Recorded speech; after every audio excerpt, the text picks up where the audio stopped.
오늘은 가정 주간입니다. 어린이날인데 우리 교회에 보니까 어린이가 없어요. 한소도 어린이가 아니죠. 한나자매가 온다고 해서 사실은 제가 굉장히 마음이 기뻤습니다. 가정주간으로 지키면서 성경적인 세계관으로 결혼이라는 걸 바라보면 세속적인 세계관에서 바라보는 결혼과 어떻게 다른가 하는 부분을 여러분들과 함께 나눌 수 있기를 바랍니다. 사람들은 모두가 다 세계관의 틀 안에서 세상을 보고 세상을 이해하기 마련이죠. 그래서 우리 조상들은 남자는 하늘, 여자는 땅 이렇게 생각을 했었습니다. 그래서 흔히 하늘 같은 남편이라는 말을 많이 했고요. 또 그 말을 아주 당연한 것으로 여겼었습니다. 하늘은 비를 뿌려주고 땅은 비를 받아서 곡식을 키우는 역할을 하게 됩니다.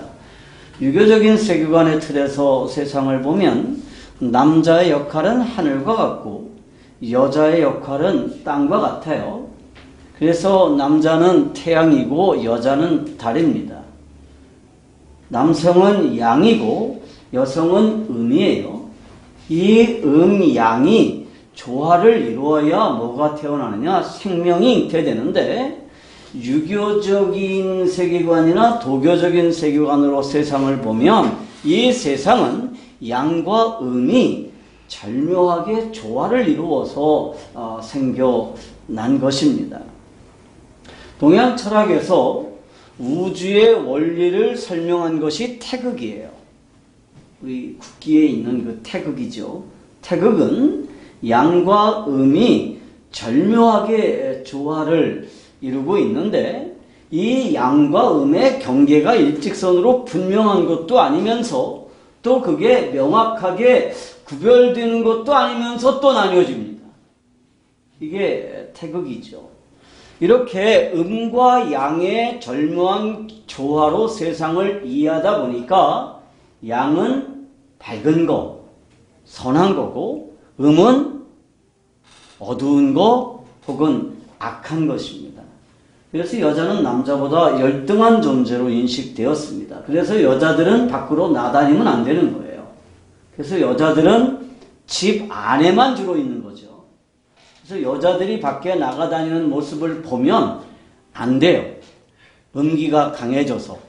그래서 여자들은 밖으로 나다닐 때 뭐를 가려요? 장옷을 입고 자기 몸을 가리게 돼 있었습니다. 중국의 북경에 가면 그 자금성 근처에 사하본이라고 중국의 선비들이 살던 마을이 있습니다. 굉장히 커요. 근데 사하본에 가면 대문이 있고 대문에서 들어가면 거기에 큰 벽이 하나 있습니다. 안채가 안 보이도록 막아놨어요. 사람들은 자기 안에 있는 사람들이 남들에게 보이지 않도록 막아놨다고 그러는데 사실은 아니에요. 여자들의 음기가 밖으로 흘러나가는 것을 막기 위해서 벽을 만들어 놓은 거예요. 이게 이제 유교적이고 도교적인 세계관으로 바라본 남녀의 틀입니다. 그래서 여자의 덕목은 주로 집안에서 남자를 도와서 남자가 출세하는 데 어려움이 없도록 음식을 준비하고 의복을 준비하고 자녀를 낳아서 기르는 것으로만 인식이 됐습니다.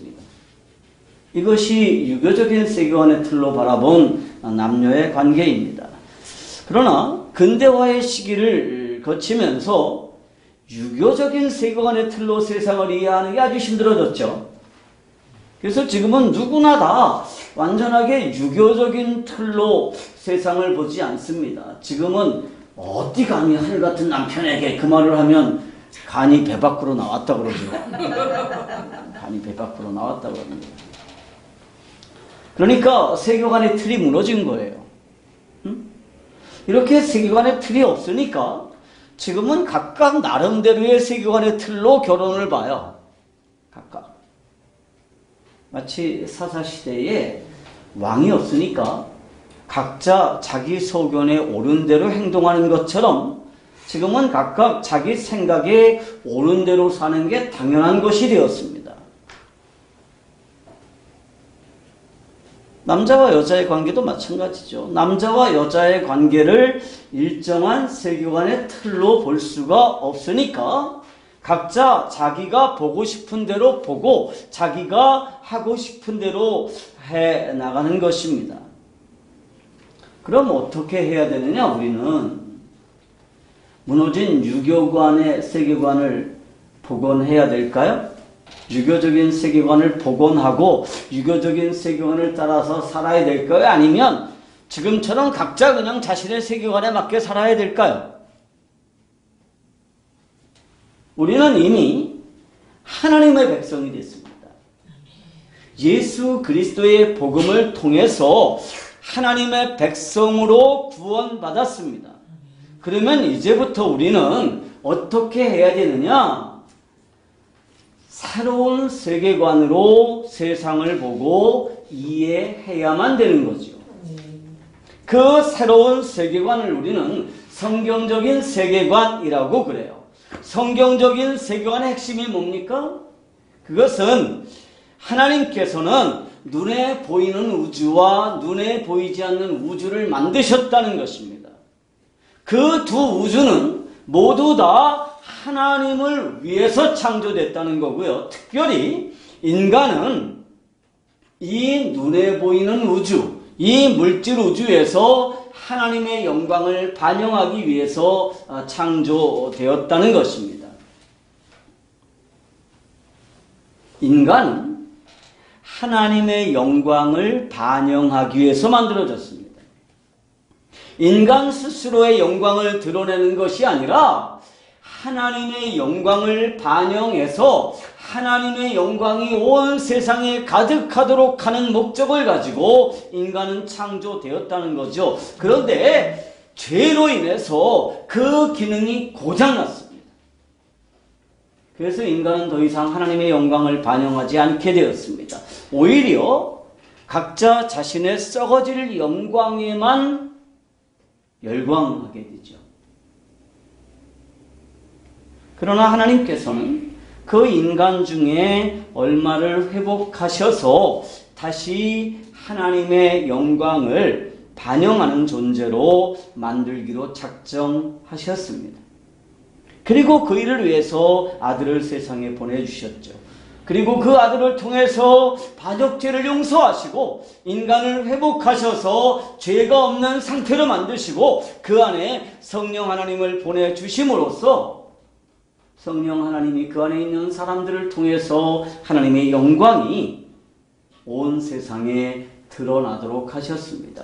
이게 복음의 핵심적인 내용이고 성경적인 세계관의 핵심적인 내용입니다.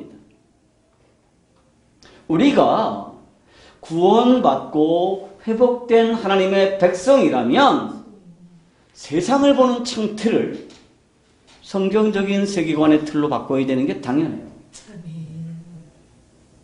우리 다 구원받았잖아요.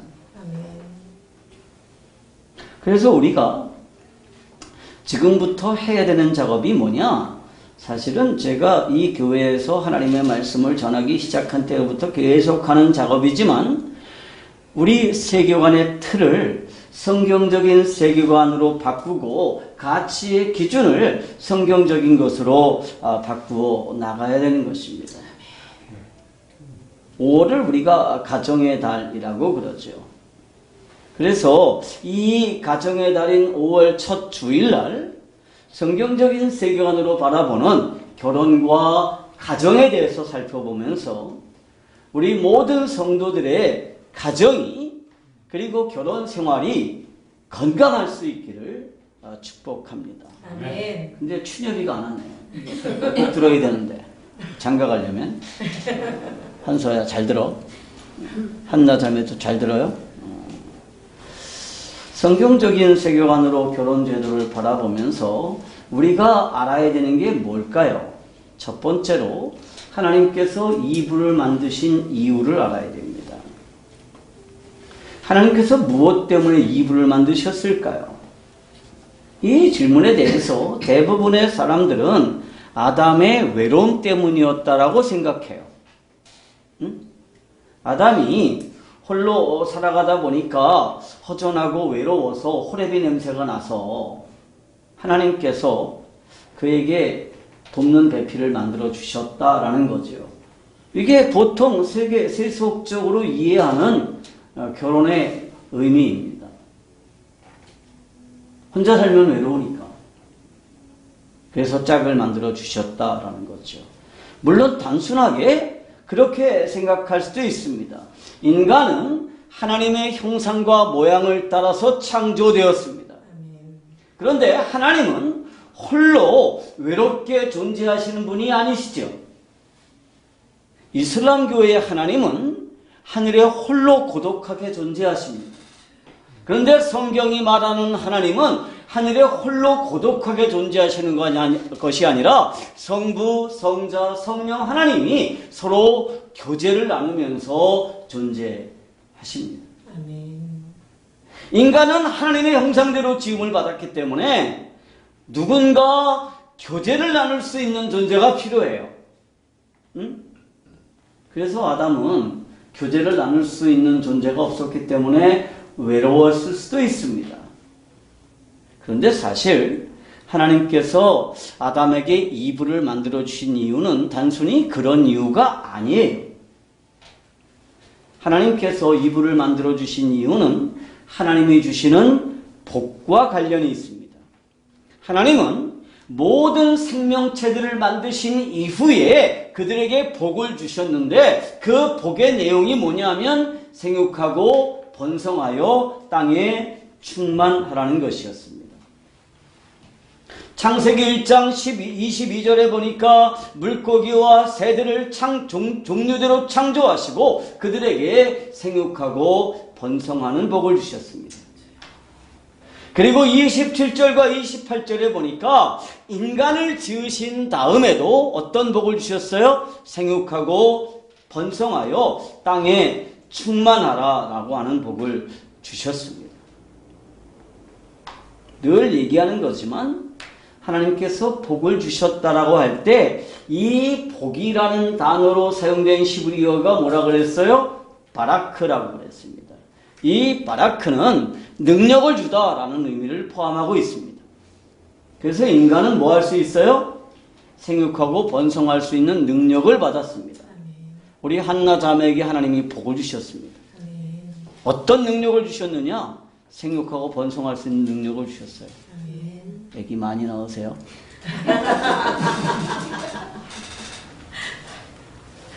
그런데 여러분, 생육하고 번성하려면 뭐가 필요해요? 짝이 필요한 거예요. 우리 한나 자매가 결혼해서 짝이 생겼기 때문에 이제 생육하고 번성할 수 있는 능력이 주어진 거예요. 한선은 생육하고 번성할 수 없어요, 아직. 그죠? 생육하고 번성하라는 복을 하나님이 아담에게 주셨는데 아담은 아직 뭐 했어요? 그 생육하고 번성하기에 부족했어요. 왜? 하나님 보실 때 뭔가가 좀 부족했죠. 뭐가 부족했어요? 짝이 없었어요. 다시 말하면 하나님의 선하신 뜻을 이루기 위해서 아담에게 배필이 필요하다는 사실을 하나님께서도 인식하고 계셨고 아담도 충분히 이해하고 있었습니다. 그런데 이 물질 우주에서 아담의 짝이 될 만한 것을 찾을 수 없었다는 게 문제의 핵심입니다. 창세기 2장 20절의 기록을 살펴보면 아담이 모든 가축과 공중의 새와 들의 모든 짐승에게 이름을 지어준 것으로 되어 있습니다. 다시 말하면 아담은 그것들을 잘 살펴보았다는 것입니다. 그냥 막 이름 지어준 게 아니에요. 다 살펴봤습니다. 왜 살펴봤을까요? 21절에 그 단서가 있습니다. 우리 창세기 2장 21절을 같이 읽어보겠습니다. 다 같이 읽습니다. 시작. 여호와 하나님이 아담을 깊이 잠들 때 하시니 잠들매 그가 그 갈빗대 하나를 취하고 살로 대신 채우시고. 자, 20절 한번 읽어보세요.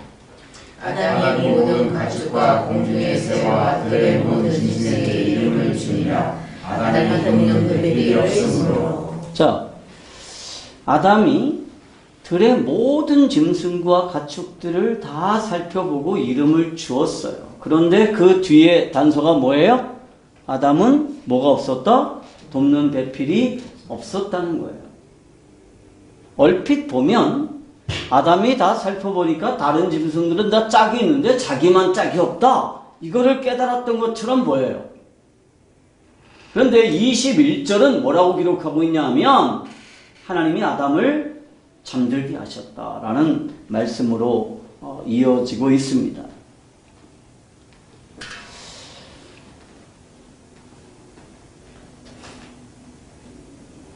여호와 하나님이 아담을 깊이 잠들게 하시니 잠들매 그가 갈빗대 하나를 취하고 살로 대신 채우시고 하는 것이 21절 말씀입니다.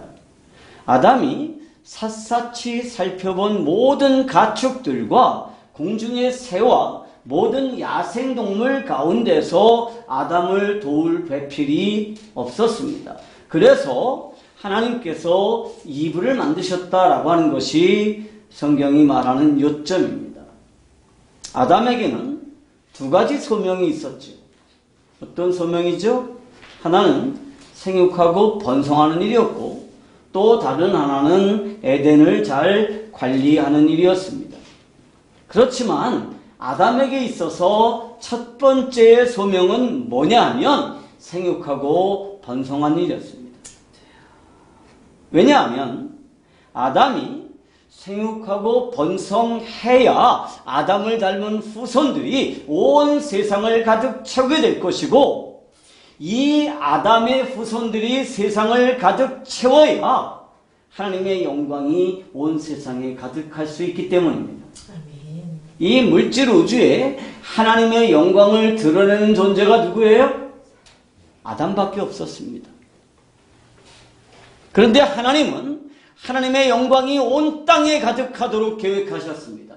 그렇게 하나님의 영광이 온 땅에 가득하려면 단 한 가지 방법밖에 없는 거죠. 아담과 아담의 후손들이 온 세상에 가득해지면 그러면 하나님의 영광이 온 땅에 가득해지는 것입니다.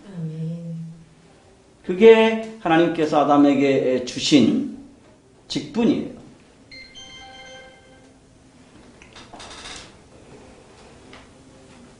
그런데 아담의 종족이 생육하고 번성하는 데 있어서 다른 종류의 생명체는 그 짝이 될 수가 없었습니다. 아담이 사슴하고 결혼해가지고 사슴처럼 예쁜 아이를 낳으면 그 아이는 하나님의 영광을 반영할 수가 없어요. 왜? 아담이 아니기 때문에. 그래서 우리말 성경에는 이게 잘 나타나지 않는데 시브리어 성경은 21절을 그래서라고 하는 단어로 시작을 하고 있습니다. 공동 번역도 21절을 번역할 때 그래서라는 접속사를 번역했어요. 그런데 이 접속사가 왜 그렇게 중요하냐 하면 하나님께서 이불을 만드신 이유가 아담 스스로가 자기의 짝을 찾을 수 없었다라는 사실 때문입니다. 우리가 창세기 2장 20절과 21절을 함께 읽어보면 그 의미가 잘 드러나는데 특별히 21절을 읽을 때 그래서라는 접속사를 넣어서 한번 읽어보겠습니다. 다 같이 읽겠습니다. 21절을 그래서라는 접속사를 넣어서 20절과 21절을 같이 읽습니다. 아담이 모든 가축과 공중의 새와 들의 모든 짐승에게 이름을 주니라. 아담이 돕는 배필이 없으므로 그래서 여호와 하나님이 아담을 깊이 잠들게 하시니 잠들매 그가 그 갈빗대 하나를 취하고 살로 대신 채우시고. 자, 하나님이 아담을 깊이 잠들게 하신 이유가 뭐예요? 아담에게 뭐가 없었다? 돕는 배필이 없었다는 것입니다. 이 돕는 배필이 없었다는 것은 무엇을 받느냐 하면 앞에 아담이 모든 가축과 공중의 새와 들의 모든 짐승에게 이름을 주었지만 돕는 배필을 찾을 수 없었다는 거예요. 그래서 하나님은 어떻게 하셨느냐? 아담을 깊이 잠들게 하셨다는 것입니다. 결론적으로 말하면 하나님께서 이브를 만드신 이유는 그분이 주신 복을 이루기 위해서입니다. 생육하고 번성하기 위해서는 당연히 아담에게 짝이 있어야 했지만 아담 혼자서는 절대로 이 일을 이룰 수가 없어요. 그래서 아담은 이 물질 위에 존재하는 모든 생명체들을 샅샅이 뒤져봤지만 자신의 짝이 되어서 생육하고 번성할 수 있는 생명체는 없었다는 것입니다. 그래서 하나님이 누구를 만들어 주셨느냐? 이브를 만들어 주셨다는 것입니다. 가정 주간에 우리가 분명하게 기억해야 되는 것이 무엇입니까? 둘째로 이브를 아담의 갈비뼈에서 만든 이유를 알아야 됩니다. 왜 하나님은 이브를 아담의 갈비뼈에서 만드셨을까요? 사람들은 여자가 소중하기 때문에 라고 말합니다. 그런 농담이 있어요. 남자는 흙으로 만들어졌어요, 아담은. 그래서 여자의 눈물에 아주 약하답니다. 그래서 여자가 울면 남자는 흐물흐물 녹아요. 근데 여자는 뼈로 만들어져가지고 남자가 아무리 울어도 안 녹아요. 그러니까 남자가 찌릿 되는 거는 이건 찌질이에요. 그래서 하나님이 갈비뼈로 만드셨나요? 아니에요. 하나님은 아담과 똑같은 한 인간을 창조하셨습니다. 그런데 하나님은 이브를 창조하시기 위해서 먼저 아담을 죽여야 됐습니다. 이 21절에서 아담이 잠들었다라고 하는 표현이 구약 여러 곳에서 죽었다라는 완곡한 표현으로 사용되는 단어입니다. 이 히브리 단어가 야센이라는 단어인데요. 시편 13편 3절에서는 사망의 잠이라는 단어로 번역이 됐고요. 다니엘서 12장 2절에서는 땅의 티끌 가운데서 자는 자들이라는 단어로 번역이 됐습니다. 다시 말하면 이브를 창조하시기 위해서 하나님은 먼저 아담을 죽게 하셨다는 것입니다. 아담이 죽음으로 이브가 만들어졌습니다. 그리고 아담의 죽음으로 탄생한 이브는 아담과 똑같은 종족이었습니다. 그래서 아담은 이브를 보고 이렇게 소리를 지르죠. 아담이 이르되 이는 내 뼈 중에 뼈요 살 중에 살이로다. 이것을 남자에게서 취하였은즉 여자라 부르리라 하니라. 여기서 뼈 중에 뼈, 살 중에 살이라는 이 히브리 표현이요. 이게 일종의 관용구인데요. 아, 나와 똑같네? 그런 뜻이에요. 나네? 그런 뜻이에요. 만약에 이브를 다른 흙으로 만들었다 그러면 이브와 아담은 전혀 다른 객체고 전혀 다른 종입니다. 그러면 절대 뭐가 나올 수 없어요? 이새가 나올 수 없어요. 히말라야에 가면 좁교라고 하는 동물이 있어요. 이게 야크 비슷하기도 하고 야크와 좀 달리 소처럼 생기기도 했어요. 야크는 해발 3,500m 이상 고지에서 살아요. 그게 3,000m 밑으로 내려오면 못 살아요. 야크는. 그래서 고지에 사는 동물인데 이 고지에서만 사는 야크가 힘이 되게 좋아요. 근데 좀 사나워요. 그러니까 어떻게 하느냐 하면 소하고 야크를 교배시켜서 좁교라는 동물을 만들어요. 그럼 이 좁교는 해발 2,000m, 1,500m에서도 살고 일도 잘해요. 거기다가 굉장히 순해요. 그래서 야크와 소를 교배시켜서 좁교라는 동물을 만들어서 많이 이제 일을 시켜 먹는데 문제가 있어요. 이 좁교는 새끼를 낳을 수가 없어요.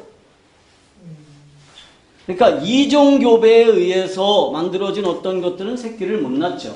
여러분 노새라는 거 알죠? 노새가 어떻게 만들어지죠?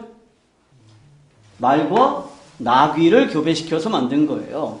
그래서 노새는 굉장히 힘이 좋고 온순하고 끈질겨요. 고집도 세죠. 그래서 노새 고집이라고 그래요. 노새. 근데 노새도 뭐를 못해요? 새끼를 못 낳아요. 마찬가지예요. 인간이 예를 들어서 하나님이 땅에서 흙을 가지고 이브를 만들었다 그러면 아담과 이브는 절대로 같은 종이 아닙니다. 그래서 뭘 할 수 없어요? 하나는 날 수 있어요. 그죠? 근데 그 다음에 계속해서 후손들이 번성할 수는 없습니다. 그래서 하나님이 어떻게 하셨느냐? 이브를 아담의 뼈에서 만들었기 때문에 이브는 아담과 동일한 몸을 가지게 된 것이고 같은 종족이 된 것이고 그래서 생육하고 번성할 수 있도록 하신 것입니다. 그러면 하나님께서 이브를 만드신 목적은 분명해집니다. 하나님은 하나님의 복을 이루기 위한 목적으로 아담에게서 이브를 창조하셨습니다. 그렇다면 오늘날 하나님께서 두 독신 남녀의 결합이라고 하는 이 결혼 제도를 만드신 목적도 분명해집니다. 하나님은 독신 남자나 독신 여자의 외로움을 해결하기 위해서 결혼 제도를 만드시고 결혼 제도를 허락하신 것이 아닙니다. 하나님께서 생육하고 번성하라는 복을 성취하기 위해서 사람이 결혼하도록 만드셨습니다. 어떻게 생육하고 번성할까요? 무조건 아이를 많이 낳으면 되나요? 아닙니다. 아이를 많이 낳는 것도 중요하지만 그 아이를 하나님을 경외하는 경건한 후손으로 키워내야 되는 책임이 이 결혼이라는 제도에 부여되어 있는 것입니다. 여러분, 내 자녀들이 나와 동일한 신앙을 가지고 나와 동일한 삶의 목표를 가지고 나와 동일한 삶의 방법을 가지고 하나님의 영광을 드러내기 시작하면 내 자손들을 통해서 하나님의 영광이 세상에 가득해질 것입니다. 여기 모여있는 모든 사람들의 자녀들을 통해서 하나님의 영광이 온 땅에 드러나게 되는 것, 그것이 하나님께서 우리들에게 결혼이라는 제도를 유지하도록 해주신 이유입니다. 아멘. 가정주간에 우리가 알아야 되는 것이 무엇일까요? 셋째, 가정의 목적, 결혼의 목적을 바로 알아야 됩니다. 따라합시다. 가정의 목적, 가정의 목적, 결혼의 목적을 결혼의 목적을 바로 알자. 바로 알자. 우리 옆에 분들하고 인사할까요? 우리 가정의 목적을 바로 합시다. 이렇게 인사하세요. 가정의 목적을 바로 합시다. 한나 자매, 결혼의 목적을 바로 아세요. 지금까지 살펴본 대로 결혼이야말로 인간의 외로움이나 행복을 위한 도구가 아니라 하나님의 영광을 위한 제도예요. 아멘. 오늘날 결혼에 대한 가장 커다란 오해가 뭐냐 하면 결혼을 행복한 가정을 위한 출발로만 이해한다는 거예요. 그래서 결혼식 주례를 들어보면 다 무슨 얘기해요? 행복하게 살려면 어떻게 해야 되는지만 얘기해요. 그죠? 그러다 보니까 결혼 제도를 만드신 하나님이 이 결혼 제도 속에서 없어지셨어요. 기껏해야 하나님은 이 결혼의 행복을 보증해 주시는 분 정도로 전락하고 말았어요. 안타까운 일이죠. 이게 우리의 불행이에요.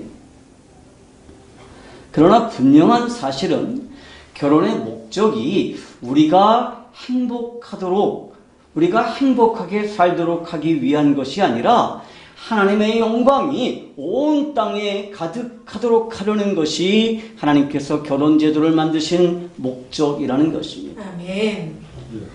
그래서 우리가 결혼하게 될 때, 그리고 결혼 생활을 유지하면서 가장 명심해야 될 것이 무엇이냐? 결혼과 가정을 통해서 하나님께서 기대하는 것이 무엇인지를 이해하는 것입니다. 아멘. 근데 우리가 살다 보면 이게 너무 힘들어요. 응? 돈 문제도 힘들고 부부가 서로 맞추는 것도 되게 힘들잖아요. 별거 아닌 거 가지고 목숨 걸고 싸우잖아요, 우리가. 한서자매 아직 안 싸웠죠? 싸우지 마요. 보장할 순 없지만. 그러다 보니까 아이를 키우면서 저 아이에게 어떻게 신앙을 잘 교육할까? 어떻게 저 아이가 정말 하나님의 영광을 드러내는 아이로 키울까에 대한 고민보다는 뭐에 대한 고민이 더 커요? 어떻게 세상에서 굶어 죽지 않고 키울까? 응? 이 고민이 더 큰 거예요. 그런데 여러분, 결혼과 가정을 통해서 하나님께서 기대하는 것이 무엇이냐 하면 하나님의 나라가 확장이 되고 하나님의 영광이 온 세상에 가득해지는 것이 하나님의 기대입니다. 아멘. 그게 결혼에 대한 하나님의 기대고 우리 가정을 향한 하나님의 기대예요. 아멘. 그래서 적어도 우리가 그리스도인이라고 그러면 이거는 기본적으로 알고 있어야 되는 거예요. 기본적으로. 왜 결혼해야 되는지. 근데 솔직하게 말하면 저도 결혼할 때 이 사실을 모르고 결혼했습니다. 배운 적이 없어요. 왜 결혼하는지 배운 적이 없습니다. 조금 규모가 있거나 청년 사역에 관심을 가진 교회들은 모두 결혼 예비 학교라는 것을 해요. 그런데 이 결혼 예비 학교에서 가르치는 교과 내용이 뭐냐 하면 결혼 생활을 행복하게 유지하기 위한 방법, 그 기술만을 가르치려고 하는 것에 대해서 저는 상당히 유감입니다. 행복하게 사는 방법에만 집중하면 우리는 절대로 행복해질 수가 없습니다. 행복해지기 위해서 결혼하면 그 결혼은 절대로 행복하지 않아요. 행복은 항상 어디 있어요? 항상 한 발짝 앞에 있습니다. 그거 붙잡으려고 추가로 쫓아가서 붙잡으면 또 앞에 가 있어요. 마치 내일은 외상하고 똑같습니다.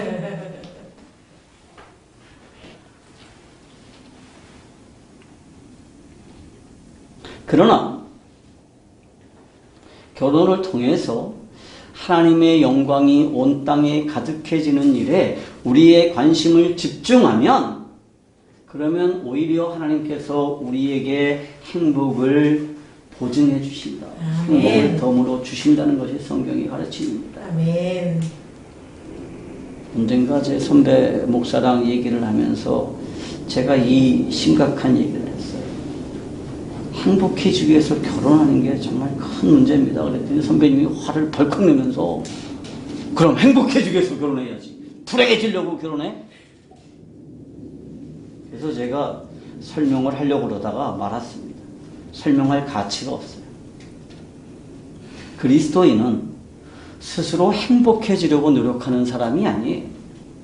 그리스도인은 날마다 하나님의 영광을 드러내고 날마다 더 거룩해지기 위해서 사는 사람입니다.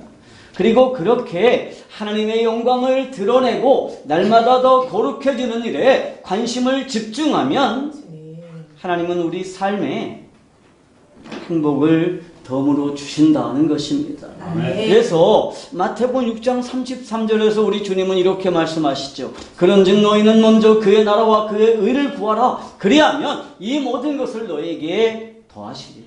아멘. 그래서 하나님은 지금 가정과 교회라고 하는 이 두 개의 조직을 만드셨습니다.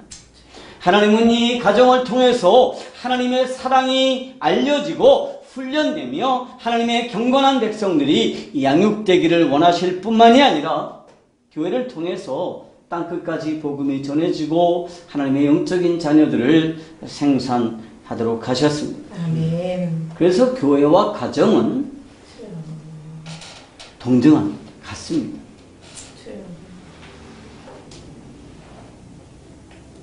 어떤 사람들은 가정보다 교회가 중요하다고 생각해요. 그래서 교회를 위해서 가정을 희생해야 된다고 믿습니다. 아니, 이 둘은 같은 목표를 가지고 같은 방식으로 만들어졌어요. 아멘. 하나님은 이 교회를 만들기 위해서 어떻게 하셨어요? 자신의 독생자를 죽게 하셨습니다. 교회는 하나님의 아들이신 그리스도가 죽으시고 다시 사는 것을 통해서 교회가 만들어졌습니다. 이분은 아담이 죽었다가 다시 살아나는 것을 통해서 만들어졌습니다. 그래서 교회와 가정은 만들어지는 과정이 똑같습니다. 아담이 죽었다가 다시 살아났더니 이브가 만들어진 것과 마찬가지로 두 번째 아담 혹은 마지막 아담이신 예수 그리스도가 죽었다가 살아났더니 이번에는 교회가 만들어졌습니다. 아멘. 그래서 교회는 그리스도의 신부라고 불리는 것입니다. 왜 교회가 그리스도의 신부예요? 그리스도의 죽으심을 통해서 만들어졌기 때문입니다. 그래서 교회는 가정과 같고 가정은 교회와 같아야 된다라고 하는 이 기독교의 절대적인 명제가 탄생한 거예요. 사랑하는 성도 여러분, 가정의 달을 맞이해서 우리 자녀들에게 무엇을 가르쳐야 될까를 생각합시다. 우리 자녀들에게 무엇을 물려줘야 할까를 생각합시다. 가정과 결혼에 대한 올바른 가르침을 물려주는 것이야말로 부모된 우리가 해야 되는 가장 소중하고 중요한 사명입니다. 아멘. 기도하십시다.